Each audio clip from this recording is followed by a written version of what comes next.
जय गुरु जी संगत जी। वीडियो को लाइक कीजिए, चैनल को सब्सक्राइब कीजिए और बेल आइकन को प्रेस कर दीजिए ताकि आपको लेटेस्ट वीडियो की जानकारी अच्छे से मिल सके।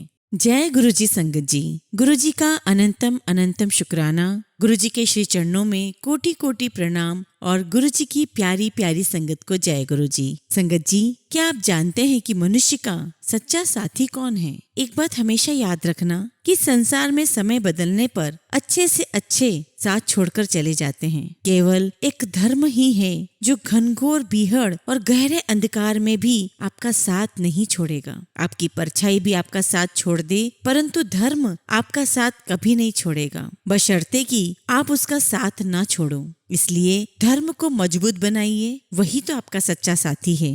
जिस काम के करने से अभ्युदय और श्रेयस की प्राप्ति हो, वही धर्म है। धर्म हमारा सच्चा साथी क्यों है, इस बात को हम सत्संग के अंत में एक कहानी के माध्यम से समझेंगे। आज के सत्संग भी बहुत सुंदर है, बहुत खास है और बहुत कुछ उनमें हमारे लिए ब्लेसिंग्स हैं। गुरु जी ने हमें सौभाग्य दिया है, इसलिए संगत जी हमें सारे सत्संग अंत तक सुनने हैं और पूरे सुनने हैं। क्या पता कि किस सत्संग में आपकी किन बातों के जवाब गुरु जी ने दिए हैं, कितनी ब्लेसिंग्स आपको दी हुई है। हम सत्संग शुरू करें उससे पहले आप सभी से रिक्वेस्ट है कि आप सभी अपने सत्संग सुंदर लिखावट में हिंदी में ईमेल आईडी और व्हाट्सएप पर शेयर कर सकते हैं, और अगर आप चाहे तो ईमेल आईडी और व्हाट्सएप पर टाइप भी कर सकते हैं। तो चलिए संगत जी आज के सत्संग शुरू करते हैं। आज का पहला सत्संग हम दिल्ली के गांधीनगर से सिम्मी आंटी का सुनेंगे। जय गुरु जी, शुक्राना गुरु जी का अनंतम अनंतम शुक्राना।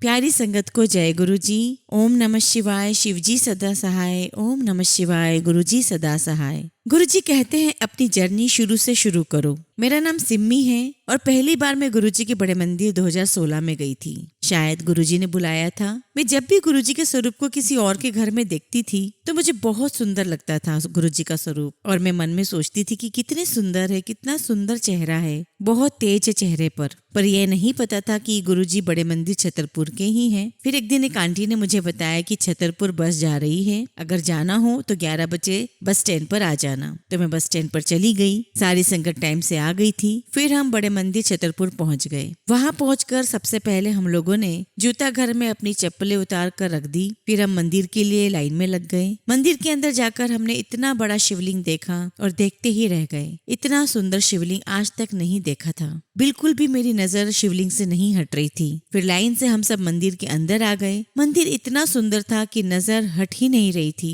फिर संगत जी पहले हम सबको जल प्रसाद दिया गया। मुझे ये नहीं पता था कि पानी नहीं जल प्रसाद है, मुझे माफ करिएगा गुरु जी। फिर मंदिर के अंदर हमें थोड़ी देर के लिए बैठने के लिए बोला। फिर मैं वहाँ बैठ गई और बैठते ही मेरी आंखों से आंसू निकलने लगे, क्योंकि मुझे कुछ समझ नहीं आ रहा था, क्योंकि मैं बहुत परेशान थी। मेरे हस्बैंड बहुत ड्रिंक करते हैं, सुबह से ही पीते रहते हैं और ना ही कुछ काम करते हैं। संगत जी मैं बहुत रोने लगी। फिर मुझे संगत ने कहा आंटी अब उठो, किसी और को भी बैठना था। हम सब बाहर आ गए और संगत जी हम सबको चाय प्रसाद दिया गया, समोसा प्रसाद दिया गया। हम सब ने अपना अपना प्रसाद खाकर पार्किंग में आ गए। फिर हम सबको गुरु जी का स्वरूप मिला। मैं बहुत खुश हो रही थी कि मैं गुरु जी का स्वरूप लेकर घर जाऊंगी। मैं घर लेकर आई और मेरे हस्बैंड ने गुरु जी का स्वरूप पता नहीं कहाँ रख दिया। मैंने पूछा कि गुरु जी का स्वरूप कहाँ है, तो कहने लगे कि जहाँ जाना था वहाँ चले गए। मेरा मन बहुत दुखी हो रहा था संगत जी। मन तो कर रहा था कि गुरु जी के बड़े मंदिर जाऊं, पर रास्ता नहीं पता था। फिर संगत जी ऐसे ही चलता रहा। मैं जॉब करने लगी थी गीता कॉलोनी के एक पार्लर में। गीता कॉलोनी में गुरु जी के बहुत सत्संग होते थे। मैंने कभी गुरु जी का सत्संग नहीं देखा था, क्योंकि छुट्टी के बाद जल्दी घर आना होता था। ऐसे ही चलता रहा। मन में कभी आता कि कैसे जाऊं। जिस भी पार्लर में गई थी वहां मुझे गुरुजी मिले, मगर बड़े मंदिर नहीं जा सकती थी। 2019 में मेरे हस्बैंड की तबीयत खराब हो गई थी। ज्यादा ड्रिंक करने से पीलिया हो गया था। रक्षाबंधन के बाद मेरे हस्बैंड ने ड्रिंक करना छोड़ दिया और अपनी दवाई लेने लगे। मैं तो पार्लर जाती थी क्योंकि रोज छुट्टी नहीं मिलती थी। दवाई लेने के बाद भी उनका पीलिया सही नहीं हुआ था। 2006 से 2019 तक मेरे हस्बैंड बहुत ड्रिंक करने लगे थे। सुबह 4 बजे से ही पीने लगते थे। उस बीच कितनी बार बीमार हुए। जब बीमार होते थे तो नहीं पीते थे, लेकिन ठीक होने के बाद फिर से पीने लग जाते। हम कुछ भी कहते हो सुनते ही नहीं थे। मेरे 2 बच्चे हैं। उस टाइम मैंने कैसा समय काटा है ये मुझे ही पता है। संगत जी 2018 में मेरे हस्बैंड फिर से बहुत बीमार होने लगे। दिवाली के आसपास का टाइम था। उन्हें दर्द इतना ज्यादा होने लगा कि असहनीय था। मुझे पार्लर से छुट्टी लेनी पड़ी। मेरे मेरे हस्बैंड को लेकर मैं इरविन हॉस्पिटल ले गई। दिवाली के अगले दिन की बात है, पूरे दिन इनके टेस्ट हो रहे थे, सुबह से रात हो गई। मैं हॉस्पिटल में सबसे बार बार पूछती रही कि रिपोर्ट आ गई, क्या आया है रिपोर्ट में, लेकिन मुझे कोई कुछ नहीं बता रहा था।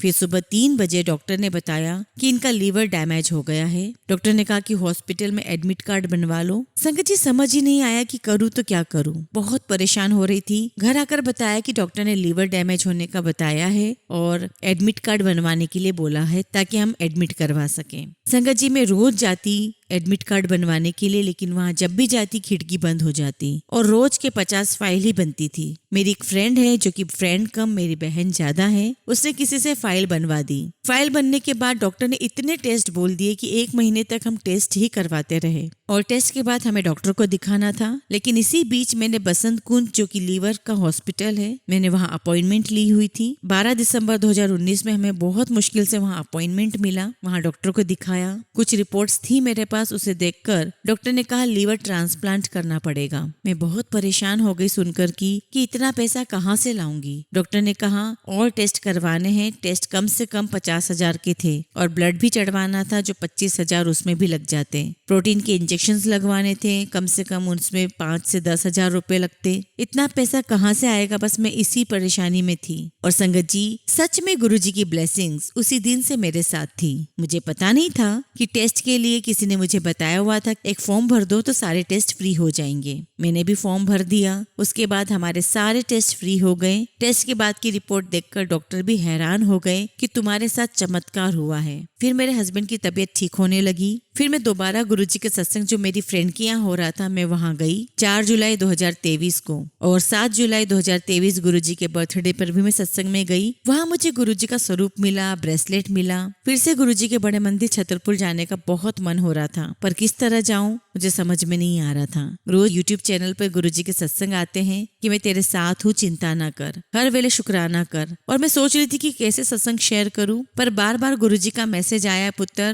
तू सुनती नहीं है, सत्संग शेयर कर। आज बहुत सारी गुरुजी से बात करके सत्संग शेयर कर रही हूँ। अगर कुछ भी गलती हो जाए तो माफ करना। गुरुजी ने बहुत ब्लेस किया है। जय गुरुजी, शुक्राना गुरुजी, लख लख शुक्राना गुरुजी। मेरे घर परिवार में मेरे हस्बैंड को, मुझे, हम सबको ऐसे ही ब्लेस करते रहना, हमारी सारी परेशानियां दूर करते रहना। जय गुरुजी, शुक्राना गुरुजी। ओम नमः शिवाय, शिवजी सदा सहाय। ओम नमः शिवाय, गुरुजी सदा सहाय। संगत जी, अगला सत्संग हम दिल्ली से ही एक आंटी का लेंगे जो अपना नाम गुप्त रखना चाहती हैं। जय गुरुजी, शुक्राना गुरुजी। अनंतम अनंतम शुक्राना गुरुजी। संगत जी, मैं दिल्ली की रहने वाली हूँ। हमारे यहाँ पास में क्लिनिक है, वहाँ गुरुजी का स्वरूप देखा पहली बार। करीब 7-8 साल पहले मेरी दोस्त ने भी मुझे बताया था कि गुरुजी ने उन्हें काफी ब्लेस किया है। गुरुजी ने उनकी मम्मी को भी बहुत ब्लेस किया है और वो बीमार थी, उस बीमारी से वो ठीक हो गई। संगत जी, मैं शुरू से ही माँ काली को मानती हूँ। बचपन से हर महीने दिल्ली में उनका एक मंदिर है, मैं वहाँ जाती हूँ। मैं भोलेनाथ को भी बहुत ज्यादा मानती हूँ। मैं राखी और टीका सबसे पहले भोलेनाथ को ही लगाती हूँ। संगत जी, हमेशा कालका माँ मेरे साथ रही है। लाइफ में कभी भी कोई काम नहीं रुका मेरा। मैंने इस साल गुरुजी के बारे में जानना चाहा।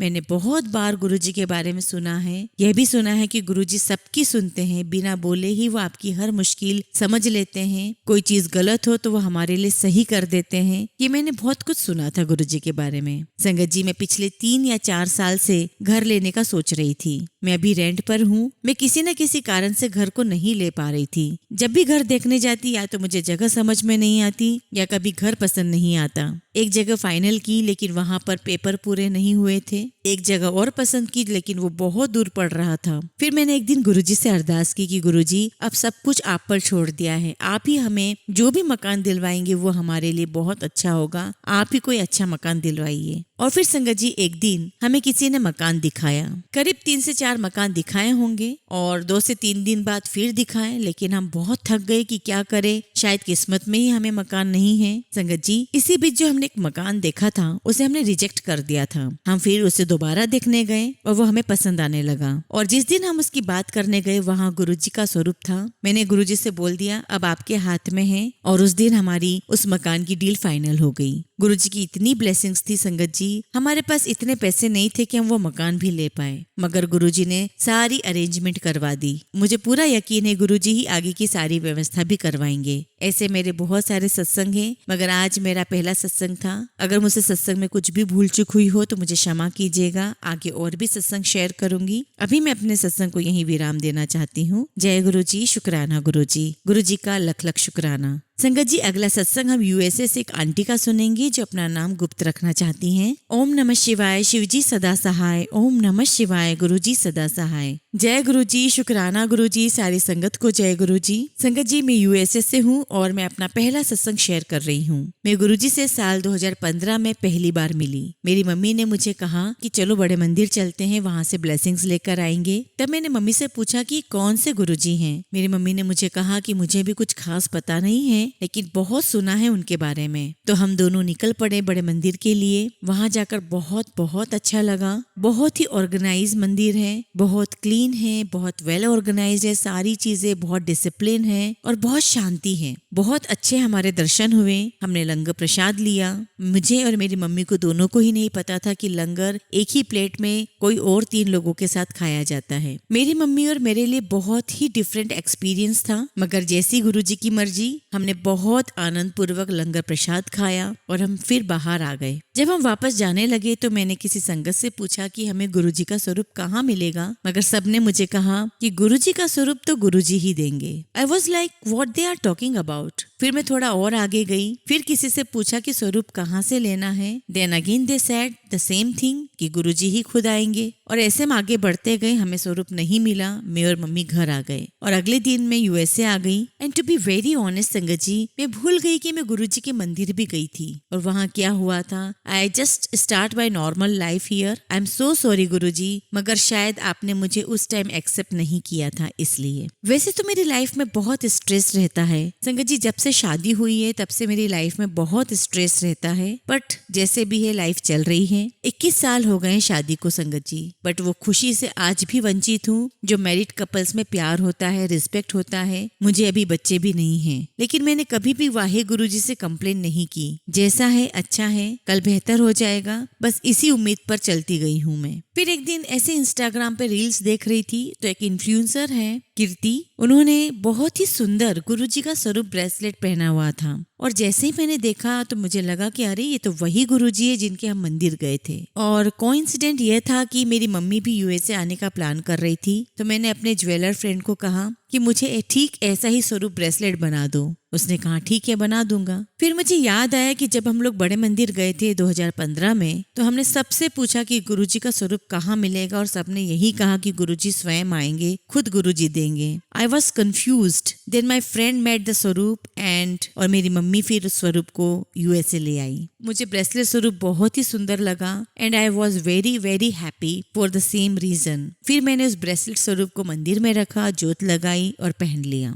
मुझे बिल्कुल भी नहीं पता था संगत जी की गुरुजी का मंत्र जाप भी होता है। फिर मेरी एक फ्रेंड है अमृतसर में, नेहा, उससे मैंने पूछा कि गुरुजी की कैसे पूजा की जाती है। तब उसने मुझे समझाया कि मंत्र जाप भी करते हैं, सत्संग करते हैं। धीरे धीरे मैंने मेरी फ्रेंड के बताए हुए सब कुछ स्टार्ट कर दिया, पूजा करना, मंत्र जाप करना, सत्संग करना। और 2021 से मैं लगातार न्यू जर्सी में गुरुजी के मंदिर रोज जाती हूँ। बस गुरुजी इसी तरह प्यार करें और बुलाते रहें। इंडिया आती हूँ तो बड़े मंदिर भी आती हूँ दर्शन करने। संगत जी, मैं ऐसे ही सत्संग सुना करती थी और एक दिन इंस्टाग्राम पर पोस्ट आई कि कुड़िए शुक्राना कर, और मैं बोलती थी शुक्राना गुरुजी और मैं मूव ऑन कर जाती थी। बट यही सब चलता रहा कि मैसेज आता था कि शुक्राना कर और मैं शुक्राना गुरुजी बोलकर आगे बढ़ जाती। लेकिन फिर मैंने एक बार एक सत्संग में सुना कि अपना सत्संग शेयर करो एंड दैट इज शुक्राना टू गुरुजी। तब मुझे लगा कि अच्छा, शुक्राना सत्संग करके करते हैं, इसलिए गुरुजी की कृपा से आज अपना सत्संग शेयर कर रही हूँ। Thank you for everything Guruji, thank you for your support, for every single second of my breath. बस इसी तरह हम सभी संगत के साथ रहना। संगत जी, मेरा दूसरा सत्संग ऐसा है कि मैंने देखा था कि सभी संगत गुरुजी के आगे चाय प्रसाद का भोग लगाते हैं, बट मैंने गुरुजी को कहा कि गुरुजी, मैं तो चाय पीती ही नहीं हूँ और ना ही मुझे बहुत अच्छी चाय बनाना आती है। और मैंने गुरुजी से कहा गुरुजी, मैं तो कॉफी पीती हूँ, तो मैं कैसे आपको चाय प्रसाद का भोग लगाऊं। फिर एक पोस्ट आया कि कुड़िए, मैनू कॉफी भी पसंद है चाय से ज्यादा। तो फिर बना कॉफी और लगा भोग। आई was like really is this true? तब उस वक्त मुझे लगा कि यह सच है। उस दिन से मैं कॉफी का भोग लगाती हूँ गुरुजी को, और गुरुजी ने कैसी मेरी अरदास सुनी। मैं बहुत बहुत शुक्राना करती हूँ गुरुजी का। आजकल मेरे पास पोस्ट आ रहा है कि कुड़िए कॉफी रखकर चली जाती है, कभी अपने गुरुपा के साथ भी कॉफी पिया कर, दोनों बातें करते करते कॉफी एंजॉय करेंगे। जय गुरुजी, शुक्राना गुरुजी। संगत जी, मैं वाहे गुरुजी को बहुत मानती हूँ। मैं कोशिश करती हूँ कि रोज गुरुद्वारे जाऊं और वाहे गुरुजी से सब बातें करूं। वहाँ एक भाई जी हैं, मेरे दादाजी की उम्र के होंगे। जब से गुरुजी के साथ जुड़ी हूँ, वो हमेशा पूछते हैं कि पुत्र कुछ खाया? मैं हमेशा कहती हूँ हाँ जी खाया। वो हमेशा कहते हैं चाय पीकर जाना, और मैं चाय नहीं पीती, बट वो फिर भी रोज बोलने आते हैं गुरुद्वारे में कि चाय पीकर जाना, और लेकिन मैं कभी चाय पीकर नहीं आती। फिर एक दिन कुछ ख्याल आया कि जैसे गुरुजी आए हुए हैं और मेरे कान में बोल रहे हैं कि तू चाय नहीं पीती, लेकिन एक सिप जरूर लेकर जा। और ये भी कहा गुरुजी ने कान में कि प्रसाद को मना नहीं करते पुत्र। और संगत जी, बस उसी दिन से 1 या 2 घुट चाय जरूर पीती हूँ। शायद शादी के 21 साल बाद किसी ने पूछा है कि पुत्र खाना खाया? नहीं तो मुझे तो याद भी नहीं है कि अगर किसी ने शादी के बाद पूछा हो कि खाना खाया। मैं कंप्लेन कर रही हूँ कि किसी ने भी शादी के बाद मुझसे नहीं पूछा, लेकिन हो सकता है कि शायद मेरे ऐसे कर्म हो। लेकिन संगत जी, गुरुद्वारे में जो भाई जी थे वो रोज मुझसे पूछते हैं, और अगर 2 दिन गुरुद्वारे ना जाऊं तो कॉल आ जाता है कि कितने रह गई कुड़िए, बाबा जी याद कर रहे हैं, आज मैंने तेरे लिए मनपसंद सब्जी बनवाई है और गरम गरम प्रसाद बनवाया है। संगत जी, ये सारी बातें किसी और के लिए मायने न रखती हूँ, लेकिन मेरे लिए बहुत बड़ी बात है। मेरे लिए बात बहुत मायने रखती है कि कोई मुझसे पूछता है कि तूने रोटी खाई, चाय प्रसाद पी। दिल को बड़ा सुकून मिलता है, बहुत अच्छा लगता है। और मुझे हमेशा ऐसा लगता है कि ये तो साक्षात गुरुजी ही हैं, जो रोज मुझे मिलते हैं, स्माइल देते हैं, लंगर का पूछते हैं। जय गुरुजी, शुक्राना गुरुजी, बहुत बहुत शुक्राना गुरुजी आपका। संगत जी, सत्संग तो बहुत है, लेकिन जब भी गुरुजी आज्ञा देंगे मैं अपना अगला सत्संग जरूर सुनाऊंगी। अब मैं अपने सत्संग को यहीं विराम देती हूँ। जय गुरुजी, शुक्राना गुरुजी। ओम नमः शिवाय, शिवजी सदा सहाय। ओम नमः शिवाय, गुरुजी सदा सहाय। संगत जी, अगला सत्संग हम मानसी आंटी का सुनेंगे।